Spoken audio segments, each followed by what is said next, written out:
그러면 우리가 무엇이라고 말을 해야 하겠습니까? 은혜를 더하게 하려고 여전히 죄 가운데 머물러 있어야 하겠습니까? 그럴 수 없습니다. 우리는 죄에는 죽은 사람인데 어떻게 죄 가운데서 그대로 살 수 있겠습니까? 세례를 받아 그리스도 예수와 하나가 된 우리는 모두 세례를 받을 때에 그와 함께 죽었다는 것을 여러분은 알지 못합니까? 그러므로 우리는 세례를 통하여 그의 죽으심과 연합함으로써 그와 함께 묻혔던 것입니다.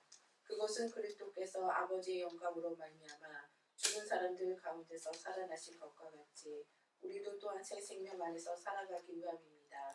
우리가 그의 죽으심과 같은 죽음을 죽어서 그와 연합하는 사람이 되었으면 우리는 부활에 있어서도 또한 그와 연합하는 사람이 될 것입니다. 우리의 옛사람이 그리스도와 함께 십자가에 달려 죽은 것은 죄의 몸을 멸하여서 우리가 다시는 죄의 노예가 되지 않게 하려는 것임을 우리는 압니다. 죽은 사람은 이미 죄의 세력에서 해방되었습니다. 우리가 그리스도와 함께 죽었으면 그와 함께 우리도 또한 살아날 것임을 믿습니다. 우리가 알기로 그리스도께서는 죽은 사람들 가운데서 살아나셔서 다시는 죽지 않으시며 다시는 죽음이 그를 지배하지 못합니다. 그리스도께서 죽으신 죽음은 죄에 대해서 단번에 죽으신 것이요 그분이 사시는 삶은 하나님을 위하여 사시는 것입니다. 이와 같이 여러분도 죄에 대해서는 죽은 사람이요 하나님을 위해서는 그리스도 예수 안에서 살고 있는 사람이라는 것을 알아야 합니다. 이는 하나님의 말씀입니다. 아닙니다. 우리 주님 예수 그리스도의 은혜가 함께 하시기를 기원합니다. 오늘은 한반도 땅에 6.25 전쟁이 일어난 지 73주년이 되는 날입니다. 일제강점기에서 벗어나서 한반도에 통일된 나라가 세워질 것이다 라고 모든 사람들이 기대했지만 사실 전쟁 당사자인 일본은 그냥 놔두고 그대로 살게 놔두고 오히려 일본의 침공으로 인해서 강점기를 겪어야 됐던 한반도가 남과 북으로 미국과 소련에 의해서 갈라지고 말았습니다. 그런 정치적인 이유로 갈라진 민족을 지배하던 그런 사상이 공산주의와 자유민주주의의 그 사상들이 달랐기 때문에 거기에서 민족의 비극인 6.25 전쟁이 시작되고야 말았습니다. 수백만의 무고한 사람들이 죽었고 또 세계 여러 나라에서 젊은이들이 그 전쟁을 어떻게든지 종식시키기 위해서 참전했다가 많은 젊은이들의 목숨을 또 뺏어가기도 했고 참혹한 3년 동안의 그 전쟁을 통해서 국토의 많은 부분들이 파괴가 되었습니다. 그러나 전쟁이 멈췄지만 분단이 되었던 그 한민족은 아직도 서로에게 적으로 그렇게 간주하면서 서로에게 적대감을 가지고 있는 그런 시간들이 계속되고 있습니다. 이 시대를 살아가는 우리에게 통일이라고 하는 하나가 된다라고 하는 이 문제는 굉장히 손에 잡을 수 없는 어떤 신기루처럼 점점 멀어지는 것 같다라는 그런 느낌을 지울 수가 없습니다. 이런 상황에서 우리 그리스도인들이 무엇을 해야 될까, 무엇을 할 수 있을까라는 그런 생각을 해보는데 아무리 신기루처럼 멀어져가는 그런 통일이라고 할지라도 언젠가 우리들이 하나의 민족으로 하나의 나라로 연합이 되어서 하나님을 찬송할 수 있는 자유롭게 예배할 수 있는 그런 나라로 우뚝 서게 될 그날을 그 소망을 우리가 놓지 않고 그걸 위해서 기도하는 우리가 되어야 될 것입니다. 그리고 언제든지 기회가 닿을 때마다 연합을 위해서 힘을 보탤 수 있는 그런 우리들이 되어야 할 것입니다. 성경에 나타난 사람이라고 하는 존재는 창조주 하나님의 형상으로 지음을 받은 그런 존재입니다. 하지만 사람이 하나님의 명령에 불순종함으로 인해서 사람에게 죄가 들어왔고 그리고 그 죄로 인해서 하나님의 관계가 멀어지게 되었습니다. 그렇지만 하나님은 죄에 빠진 사람들을 다시 회복시키고 다시 당신에게 돌이키게 하시는 그 일을 멈추지 않으셨습니다. 왜냐하면 하나님은 자비의 하나님, 긍휼의 하나님이시기 때문입니다. 아브라함을 통해서 하나님의 민족을 이루어서 세상을 구원하려고 하는 그 하나님의 계획이 이스라엘 백성들이 아브라함의 후손들이 이집트에서 큰 민족을 이루게 되고 그 민족이 이루어졌을 때 모세로 인해서 그들이 이집트를 떠나고 광야를 거쳐 가나안 땅, 하나님께서 약속하신 그 땅에 들어가기까지 그 모든 여정 중에서 하나님께서는 그들과 함께 하셨습니다. 그리고 그들의 하나님이 되고 그들을 내 백성이라고 불러주셨습니다. 그러나 그 과정에서 사람들에게 죄가 무엇인지 깨달을 수 있도록, 하나님의 백성으로서 죄가 무엇인지 깨달을 수 있도록 그들에게 하나님의 법, 율법을 주셨죠. 근데 그 율법을 사람들이 받아들이고 그 율법을 주신 하나님의 마음을 깨닫고 하나님께 돌아갔을까요? 성경의 기록을 보면 그렇지가 않았습니다. 사람들은 율법을 통한 그런 죄를 깨닫고 하나님께로 돌이키는 그런 길을 걷지 않고 오히려 율법을 통해서 더 많은 죄들을 발견해내는 그런 일들을 하기 시작했습니다. 율법에 율법을 더하고 사람이 만든 법들을, 규칙들을 더하기 시작하면서 오히려 더 많은 죄를 양산하게 된 것입니다. 결국 율법이라고 하는 걸 통해서 하나님의 의에 다다르는 그런 구원의 길은 막혀버렸습니다. 많은 선지자들이 하나님께 돌아오라고 이야기했지만 그 모든 길들이 막혀버린 것입니다. 결국 사람들은 죄로 인해서 죽음에 이를 수밖에 없는 그런 상태에 머물게 되었습니다. 그러나 하나님께서 어떻게든지 사람들을 구원하시기 위해서는 죄라고 하는 그 문제를 해결하셨어야만 했습니다. 하나님은 의로우신 분이기 때문에 죄의 문제를 해결하지 않고는 사람들을 하나님께로 돌이킬 수 있는 방법은 없었습니다. 그래서 마지막 방법으로 하나님께서는 그 죄를 속량할 수 있는 최후의 방법, 마지막 방법을 생각해내셨고 실천해 옮기셨죠. 바로 그것이 하나님 자신이 사람의 몸을 입고 이 세상에 오시고 우리를 위해 그 모든 죄를 대속하시기 위해 십자가에 달려 돌아가시는 바로 그 십자가의 여정, 십자가 사건을 통해서 사람들을 구원하시고자 했던 것입니다. 아무런 선도 없는 어린 양 예수께서 하나님 나라를 위해서 이 땅에 인간의 몸으로 오셨고 하나님 나라를 선포하시고 사람들을 치유하시고 회복시키시면서 공생애를 지내시고 그리고 마침내 십자가에 달려 돌아가심으로써 우리 모두를 구원하셨습니다. 우리 모두의 죄를 대속하신 바로 그 십자가의 사건, 그 십자가 사건을 통해서 우리를 묶고 있던 죄의 사슬이 끊어지고 그리고 사람들은 하나님의 의에 이르는 길을 얻게 되었습니다. 예수 그리스도가 십자가에 달리심으로 사람들의 죄를 속량하셨고 또 이를 통해서 사람들은 하나님 앞에 다시 의로운 존재로 여기지게 되는 것, 이것을 믿는 사람들을 하나님께서는 모두 자녀로 삼아주셨습니다. 바로 그 일이 요한복음 3장 16절에 이렇게 기록이 되어 있죠. 하나님께서 세상을 이처럼 사랑하셔서 외아들을 주셨으니 이는 그를 믿는 사람마다 멸망하지 않고 영생을 얻게 하려는 것이다. 죄로 인한 멸망과 죽음에서 영생을 얻게 하시려는 하나님의 사랑이 이렇게 십자가로 나타나는 것입니다. 예수 그리스도를 주라고 고백하는 모든 사람들에게 주시는 놀라운 하나님의 사랑인 것입니다. 그래서 사도 바울은 로마서 5장 1절에서 이렇게 이야기합니다. 그러면 우리는 믿음으로 의롭다 하심을 받았으므로 우리 주 예수 그리스도로 말미암아 하나님과 더불어 평화를 누리고 있습니다. 그런데 문제는 의롭다고 여김을 받은 사람들, 우리들의 삶에 아직도 죄의 그 모습들이 남아있다고 하는 것, 바로 그것이 문제입니다. 그렇다면 하나님의 사랑으로 나타난 예수 그리스도의 십자가가 그 구원이 완전하지 못하다는 것입니까? 그렇지 않습니다. 바울은 5장 끝부분에서 은혜가 죄를 능가하는 힘이기 때문에 우리는 결국 예수 그리스도를 통해서 하나님과 올바른 관계에 들어가게 되고 또 영원한 생명에 이르게 된다라고 분명하게 적고 있습니다. 그렇다면 이 올바른 관계에 들어가는 증표는 무엇일까요? 우리는 그것을 세례라고 이야기합니다.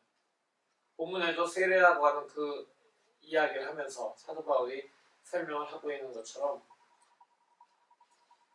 우리가 그 본문을 한번 읽어보도록 하겠습니다. 3절과 4절입니다. 세례를 받아 그리스도 예수와 하나가 된 우리는 모두 세례를 받을 때에 그와 함께 죽었다는 것을 여러분은 알지 못합니까? 그러므로 우리는 세례를 통하여 그의 죽으심과 연합함으로써 그와 함께 묻혔던 것입니다.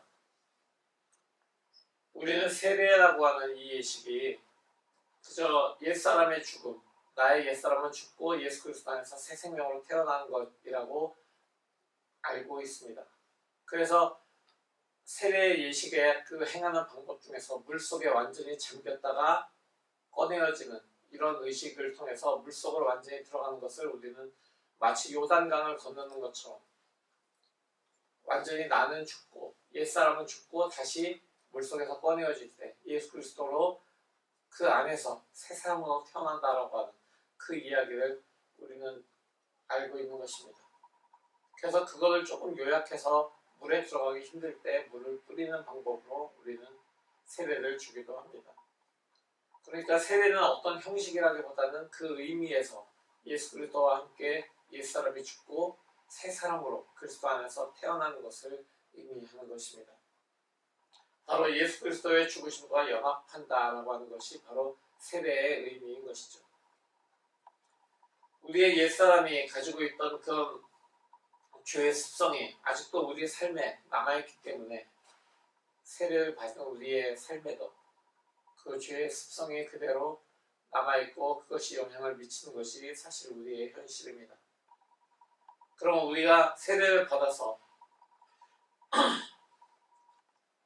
예수 그리스도와 합했다는 것, 연합하였다는 것, 이것을 우리가 생각해 볼 때 우리의 옛사람이 완전히 죽어야 되는데 옛사람이 완전히 죽었지만 그래도 그 습성이 남아있는 그것을 우리의 현재의 모습이라고 얘기할 수밖에 없는 것입니다.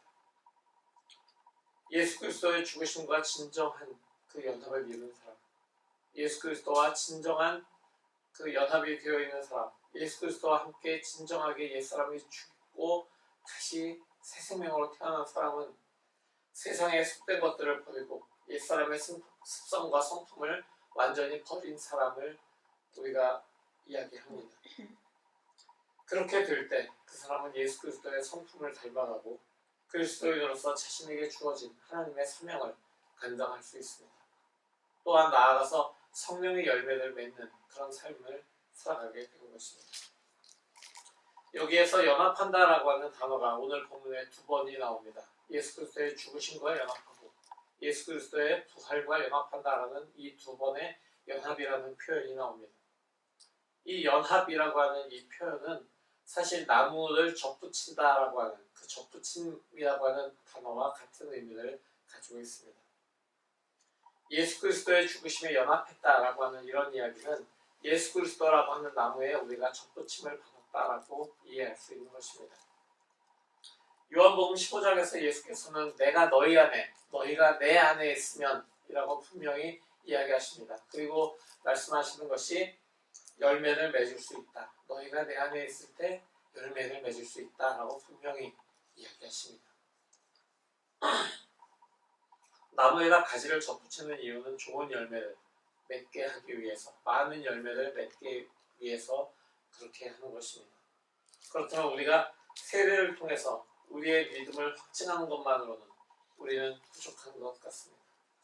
우리가 예수 그리스도와 연합이 되었다라고 하는 것, 그것은 그저 우리가 예수 그리스도를 우리의 구조로 고백합니다라는 그 고백을 통해서 의롭다고 여김을 받는 것만으로는 부족하다라고 하는 것입니다. 예수 그리스도와의 연합이 그래서 중요한 것입니다.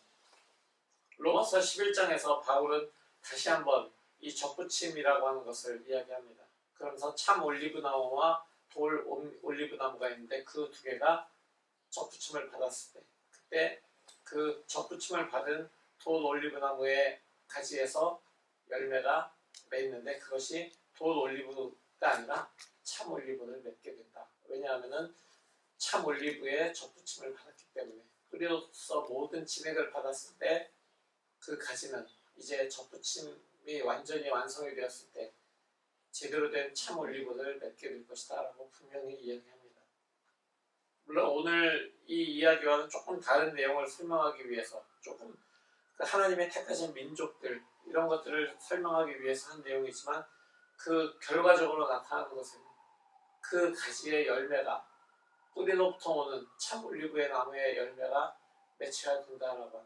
그것이 나타나야 한다는 것이 바울의 이야기인 것입니다. 우리가 세례를 통해서 예수 그리스도의 죽으심과 연합하였다면 우리는 하나님의 영광을 통해서 살아나신 그리스도와 함께 새 생명의 삶을 살아가는 그런 삶을 살아야 되고 그 열매가 우리의 삶에도 나타나야 되는 것입니다. 예수 그리스도의 죽으심과 연합하였다면 세례를 통해서 그 연합을 확증하였다면 그렇다면 그에 합당한 삶을 살아야 하는 것입니다. 제가 사진을 전공을 했고 사진을 좀 일을 했기 때문에 사진의 예를 잠깐 들어봅니다.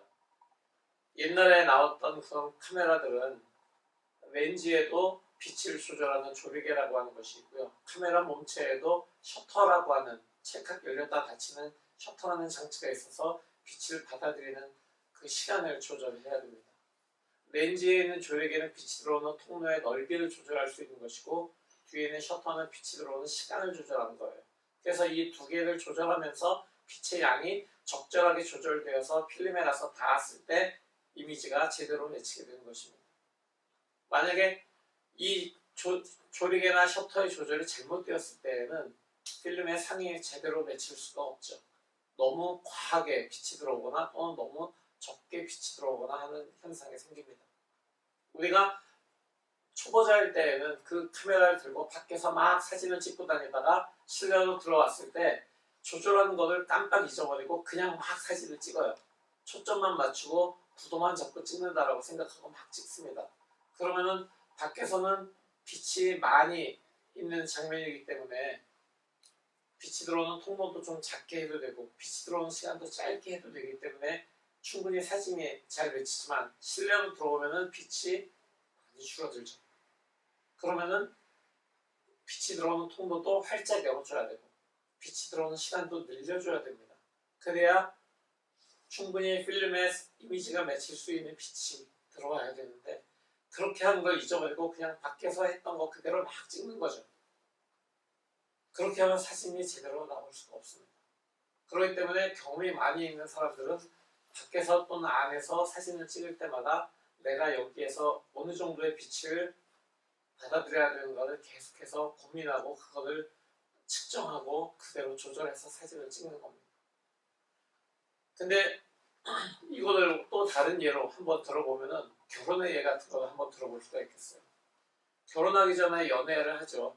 남녀가 결혼하기 전에 연애를 대부분 합니다. 뭐 요즘에는 모태솔로 뭐 이런 이야기도 있어서 결혼하기 전에 연애를 한 번도 안 해보는 분들도 계실 수 있지만 대부분 결혼하기 전에 한 번 정도는 연애의 경험이 있을 겁니다. 근데 연애의 경험이 있든지 없든지 한번 상상을 해보시는 거예요. 결혼하기 전에 사귀던 여자친구 또는 남자친구 1, 2, 3가 있었어요. 근데 결혼을 하기로 그 중에 한 명과 약속을 합니다. 그리고 결혼식을 올렸어요. 그러면은 그 결혼식을 올린 다음에 그 결혼식을 한 당사자들은 서로를 바라보면서 결혼을 한 서로 당사자들을 바라보면서 서로에게 헌신하는 것이 그것이 마땅한 일입니다. 왜냐하면 결혼은 중요한 하나님 안에서의 언약이기 때문에 그래요. 근데 결혼을 했는데 1번이라고 하는 남자 혹은 여성과 결혼을 했는데 결혼하기 전에 사귀던 2번, 3번의 남자 혹은 여자 친구가 있을 거 아니에요. 근데 그 사람들하고도 결혼 이후에도 계속해서 그 연애 관계들을 맺어가고 있다면 그것은 굉장히 잘못된 것입니다.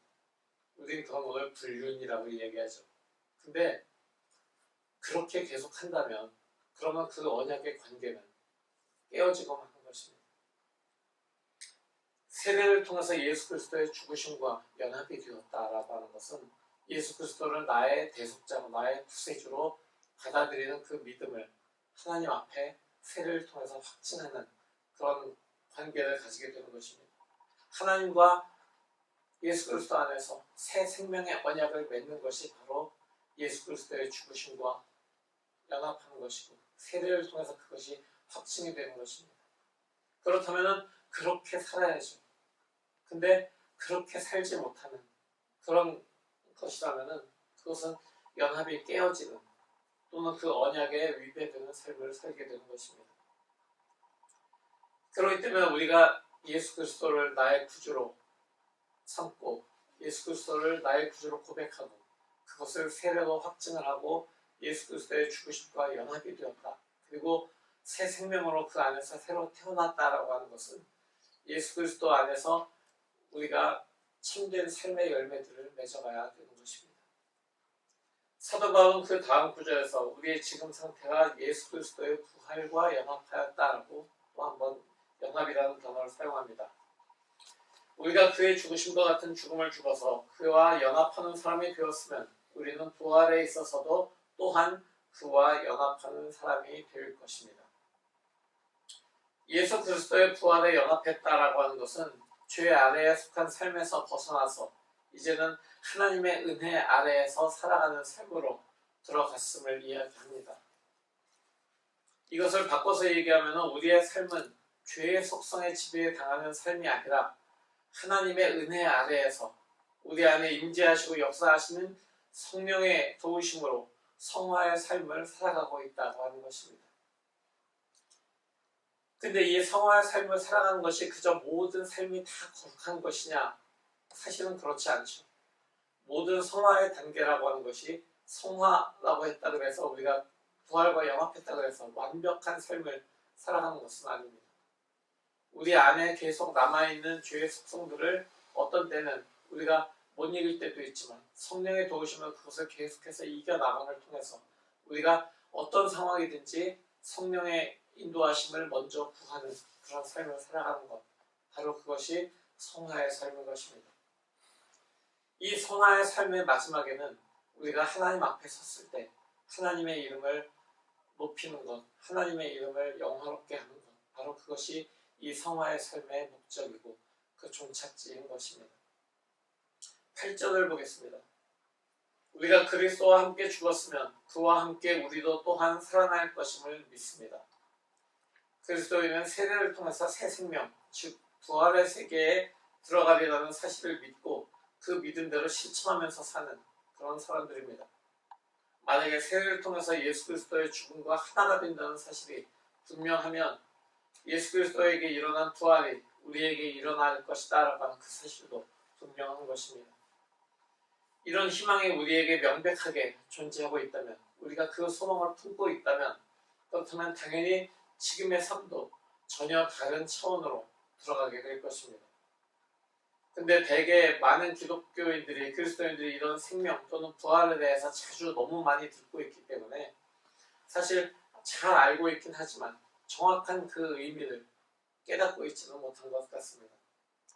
그러니까 새 생명을 지식의 차원에서는 알고 있지만 어떻게 우리의 삶에서 우리가 나타낼 수 있을까라고 하는 것은 아직 잘 모르는 그런 영역이 되어가고 있는 것입니다. 왜냐하면 기독교 신앙이라고 하는 것, 이것을 피상적으로만 알고 있기 때문에 실제적인 삶에서 우리의 작은 경험 안에 그냥 머물러 버리게 되는 것, 바로 그렇기 때문에 우리는 예수 그리스도의 그 새 생명에 이르는 그 모든 것들을 우리 실제 삶에서 어떤 차원에서 이루어져야 되는가를 우리가 계속해서 탐구하고 그것을 훈련해야 될 필요가 있는 것입니다. 성도 여러분, 예수 그리스도와 연합한 삶을 살아가는 것은 앞으로 우리가 하나님 앞에 서게 될 때, 그때 우리가 의롭다고 여김을 받는 것을 믿음으로 믿고 고백하면서 하나님의 영광을 위해서 현재를 살아가는 삶입니다. 우리는 이 삶에 들어가기 위해서 지난날의 죄를 회개하고 세례를 통해서 십자가의 구속의 은혜 속으로 들어간 사람들입니다. 또한 그 은혜 안에서 새 생명을 누리는 사람들입니다. 새 생명을 누리는 사람들로서 성령의 열매, 성품의 열매, 그리고 관계의 열매가 우리 안에서 이루어지고 있는 것이 우리를 성화의 삶으로 이끌고 그 성화의 삶을 통해서 우리가 하나님을 영화롭게 하는 그런 삶으로 나아가야 되는 것이 우리의 삶의 그 여정인 것입니다. 우리가 은혜 안에서 새 생명을 누리는 사람들이라고 이야기했습니다.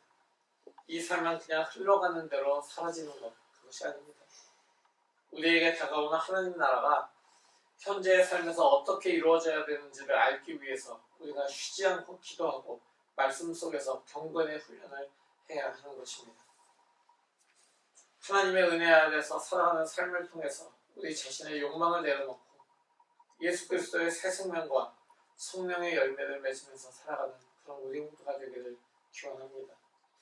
이를 통해서 하나님의 영광을 드러내게 될 것을 소망하면서 성령의 인도하심을 따라서 순종하면서 살아가는 우리 모두가 되기를, 매일매일 경건의 훈련을 내려놓지 않는 그런 우리 모두가 되기를 새 생명의 근원이신 예수 그리스도의 이름으로 축원합니다. 아멘.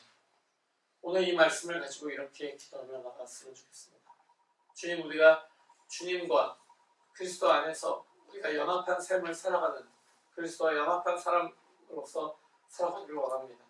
우리가 그리스도의 죽음과 또 그리스도의 부활과 연합한 삶으로 정말 날마다 우리 삶에서 어떻게 주님께서 역사하실 것이고 우리가 어떻게 주님의 그 역사를 바라보면서 그 역사에 의존하며 나가야 되는지를 우리에게 깨우쳐 주십시오. 이렇게 기도하며 나가겠습니다.